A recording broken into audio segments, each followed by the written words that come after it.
White House Press Secretary Jen Psaki faced widespread backlash across the political spectrum late this week for telling people to go drink and take kickboxing classes in response to Democrats having a bad week politically. Psaki made the remarks during an interview on ABC's The View, where she gave advice for people who were mad that Democrats did not pass their leftist voting agenda. "My advice to everyone out there who's frustrated, sad, angry, pissed off, feel those emotions: go to a kickboxing class, have a margarita, do whatever you need to do this weekend, and then wake up on Monday morning. We gotta keep fighting," Psaki said. "What that means is we have to keep talking to members about federal legislation. That's essential, that's something that can be permanent, that can make sure people's rights are protected. But we also need to make sure people are educated in states across the country about what their rights are, how they can vote, when they can vote, how to request an absentee ballot.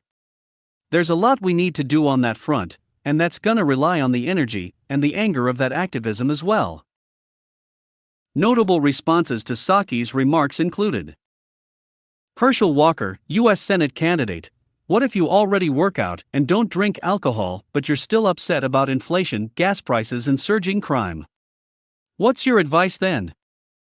Chris Pandolfo, The Blaze: "Imagine two working parents struggling to make housing payments and buy groceries, being told to go to a kickboxing class, have a margarita."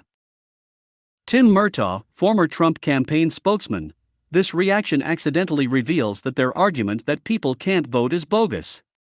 Does someone who can go to kickboxing class or chill with a margarita somehow have a problem voting? Her audience is liberal activists who drive their Volvos to kickboxing class."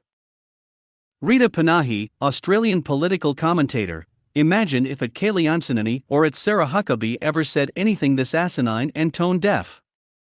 The media meltdown would be atomic."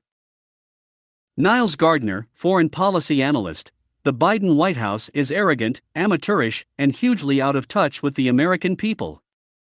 An embarrassment at home and a laughingstock on the world stage." Stephen L. Miller, political commentator, mockingly wrote, "Maybe get a facial. Watch the Sex and the City reboot. Order some things online from Anthropology. Do some binge shopping from Lululemon. Buy a Labradoodle. Take some of your aggression out on your Ethiopian Lyft driver. Cenk Uygur, The Young Turks: in other words, vote for us more because we did nothing. Since we couldn't get you voting rights, you should be mad and work even harder to vote for us."